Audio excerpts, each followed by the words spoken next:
अल्हम्दुलिल्लाह, अल्लाह के शुक्र है। जन्म दाखिल मामले में कुछ लोगों की हमने बम्बई हाई कोर्ट में ज़मानत की अपनी दाखिल की थी, क्योंकि यहाँ से रिजेक्ट हो गया था। और कुछ एजेंट हजरात की हाई कोर्ट से ज़मानत हो गई थी। उस ज़मानत की बुनियाद पे हाफिज़ आसिफ अंजुम के ऊपर 2 गुनों थे। एक केस में बम्बई हाई कोर्ट ने मुलाकात दे दी थी, ज़मानत दे दी थी। दूसरा गुना बाकी था, तो हम रुक गए थे। हाई कोर्ट में वक्त लगेंगे, यहीं पर कोशिश करेंगे।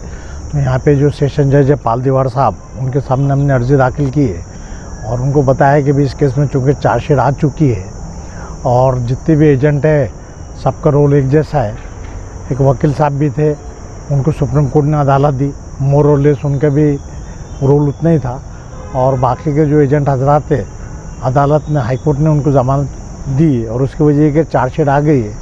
और पुलिस ने चूँकि ये सियासी चार्जशीट होने की वजह से और सियासत का अमल दाखिल होने की वजह से काफ़ी विटनेसेस बताए, तकरीबन 250-300 गवाह बताए हैं। ऐसे गवाह की ज़बानी होने के लिए काफ़ी वक्त लगेगा।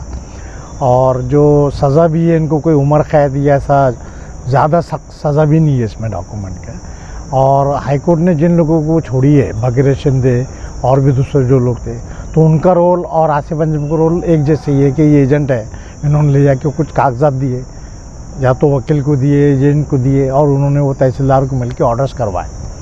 तो चूँकि चार्जशीट आ चुके हैं, इनके ऊपर पुराने केसेस नहीं है और 8-9 महीने 1 साल से ये लोग बाज़ाब्ता जेल में हैं और पूरी तरह से मदद की है। तमाम कागजात जमा हो गए हैं, सही है गलत है वो कागजात पूरे मौजूद है। और केस चलाए भी तो केस चलते चलते वक्त लगेगा, कि वो 250-300 विटनेसेस है। तो जब हाई कोर्ट ने उन लोगों को छोड़ी थी, तो हाई कोर्ट की पावर और सेशन कोर्ट की पावर सेम है, तो आप भी अदालत इन लोगों को छोड़ दें। तमाम कागजात देखने के बाद में, चार्जशीट के मुताला के बाद में, जनाब पाल दीवार सेशन जज साहब ने हाई कोर्ट के ऑर्डर का बारीक बीनी से मुताला किया और उसी ऑब्जर्वेशन के ऊपर मुफ्ती आसिफ अंजुम की ज़मानत दे दी और 25,000 रुपये का मुचलका देना, बेल देना, और बाकी दूसरी कोई शर्त नहीं रखी। हालांकि हाईकोर्ट ने 2 लाख की ऑर्डर की थी और 4 फ्रेम तक बाहर रहना ऐसा भी ऑर्डर किया था, लेकिन इसमें ऐसे कोई शर्त नहीं की है। और तफसीली ऑर्डर देके आज ज़मानत के ऊपर रिहाई की है। माशाल्लाह भाई साहब, दिखता है कि और लोगों को भी अब इसके बाद से रिहाई मुमकिन है, जिन की हम यहाँ दाखिल करेंगे। तो इन साहब के पास जितने बेल एप्लीकेशन है, इंशाल्लाह उम्मीद है वो दे देंगे। कुछ केसेस दूसरे जज के पास गए, अब उनका क्या मौक़िफ़ रहता है वो दोबारा बाद में देखेंगे उनके पास, मगर एक शुरुआत हो गई है इंशाल्लाह।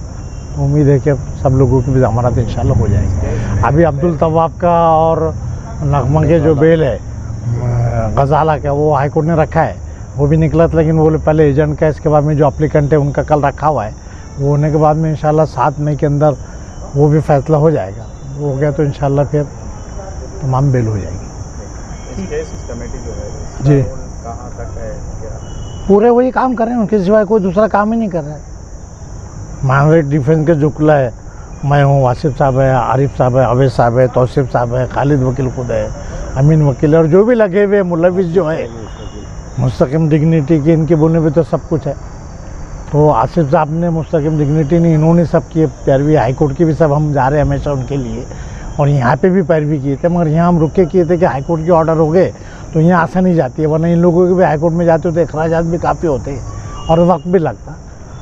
और जब तक हाई कोर्ट के ऑर्डर, जैसे हाई कोर्ट के ऑर्डर हुए यहाँ दोबारा शुरू किया, और इंशाल्लाह यहाँ पे होते जाएंगे। रिहाई कब तक होगी? रिहाई अभी देखिए, हाई कोर्ट ने 2 लाख का ऑर्डर किया था, तो उसमें सॉल्वेंसी बनाना थी, लेकिन रेवेन्यू ऑफिस के भी स्टाफ का, सभी का, कर्मचारी, शासकीय कर्मचारी की आजकल संप चालू है, संप ख़त्म नहीं हुआ, वो हो गया तो 1 दिन में मिल जाएगा।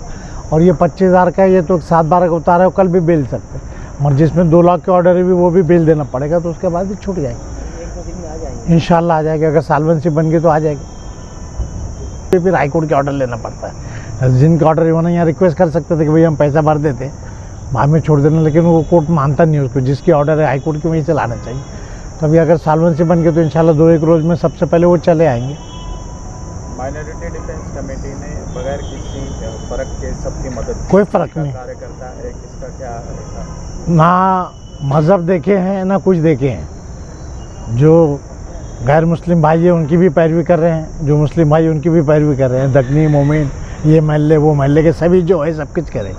किसी किस्म का कोई इम्तियाज़ नहीं किए, सिर्फ वो मुलजिम है बस ये देखे, और बिला वजह मुलजिम बनाया गया उसको फौकियत दी।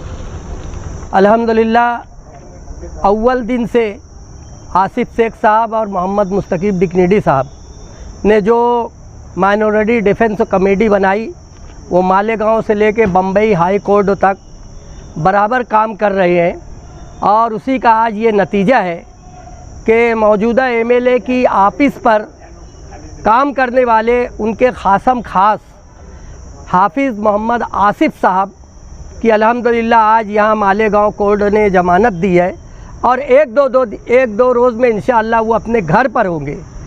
माइनॉरिटी डिफेंस कमेटी सिर्फ कौम व मिल्लत का देखा, उन्होंने कोई भेदभाव नहीं की कि ये कहाँ काम करते थे, किसके कार्यकर्ता थे, किसकी ऑफिस में बैठकर काम करते थे, ये किस बिरादरी के है, किस इलाके के है, ये ना देखते हुए लाखों लाख रुपया खर्चा करके किसी से चंदा लिए बगैर आसिफ शेख साहब और मोहम्मद मुस्तकीम डिकनेडी साहब ने वकला की आने जाने के तमाम उनके अखराजात, बल्कि बाज़ मरतबा ऐसा हुआ कि जो लोग बंद है जेल में उनके ख़ानदान के लोगों को भी वो अपने अखराजात से लेकर बॉम्बे ले गए, नासिक ले गए। अल्हम्दुलिल्लाह अल्लाह ताला इन लोगों को जज़ाए खैर दे, आमीन। बिलखुसूस आसिफ शेख साहब, मुस्तकीम डिकनेडी साहब और माइनॉरिटी डिफेंस कमेटी के जितने लोग हैं, उसमें दोनों पार्टी के कार्यकर्ता अल्हम्दुलिल्लाह बहुत खिदमत किए हैं, और यकीनन ये कहीं ना कहीं उनके घर वालों से, उनके बाल बच्चों से जो दुआ मिलेगी तो इंशाअल्लाह ताला कहीं ना कहीं इन लोगों को फ़ायदा पहुँचेगा। हकीकत तो यही है कि जब कौम व मिल्लत पर मुसीबत आए तो फिर सियासत को बाजू रख के सिर्फ कौम व मिल्लत के लिए, अपने शहर के लिए काम करना चाहिए, और माइनॉरिटी डिफेंस कमेटी के इन कायदीन से दिगैर सियासी पार्टियों के कायदीन को सबक लेना चाहिए।